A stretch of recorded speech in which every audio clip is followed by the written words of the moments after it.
The economic and social implications of Netanyahu's plan to fund ultra-Orthodox schools are enormous and potentially detrimental for Israel's future growth, competitiveness, and cohesion. By increasing public funding for Haredi institutions that don't teach core secular subjects such as math and English, Netanyahu is effectively subsidizing a system that denies a large proportion of Haredi students the skills and knowledge they need to participate in the modern economy and society.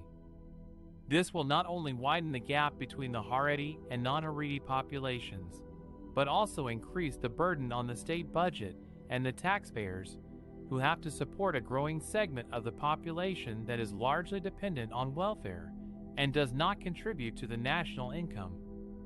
According to some estimates, more than 90,000 Haredi students were excused from studying core secular subjects in 2019, and the number of high school-level yeshivas that received exemptions from offering standardized exams doubled over the prior decade. This means that many Haredi graduates are unable to pursue higher education or find employment in high-tech, industry, or other sectors that require a basic level of literacy and numeracy. As a result, the Haredi poverty rate is more than 50%, compared to 13% for the general population, and the Haredi labor force participation rate is only 52%, compared to 82% for the general population. The country's economists warn that increased funding for religious schools and subsidies for ultra-Orthodox Jews who don't work will hurt Israel's short and long-term growth. They argue that Israel needs a skilled and productive workforce to maintain its competitive edge in the global market and to cope with the challenges of an aging population and a shrinking tax base. They also point out that Israel already spends more on education than most developed countries, but with poor outcomes in terms of student achievement and equality. By diverting more resources to Haredi schools that do not meet state standards, Netanyahu is undermining the quality and efficiency of the entire education system. The social implications of Netanyahu's plan are also profound and potentially divisive.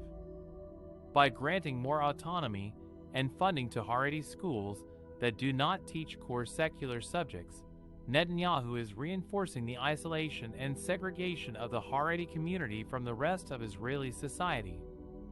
He is also eroding the common civic values and identity that are essential for a diverse and democratic country.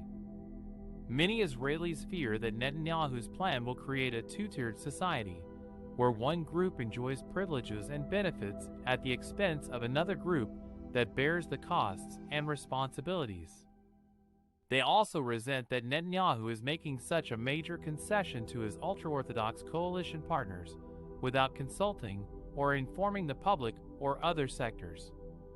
The potential backlash from the public and other sectors is therefore significant and unpredictable. Already, there have been protests and petitions against Netanyahu's plan from various groups, such as secular parents, teachers' unions, civil society organizations, opposition parties, and even some moderate Haredi leaders who favor integrating their community into mainstream society. Some critics accuse Netanyahu of mortgaging Israel's economic future by delinking educational funding from the requirement to teach core subjects. Others accuse him of violating the principle of separation of religion and state by allowing ultra-Orthodox parties to dictate educational policy.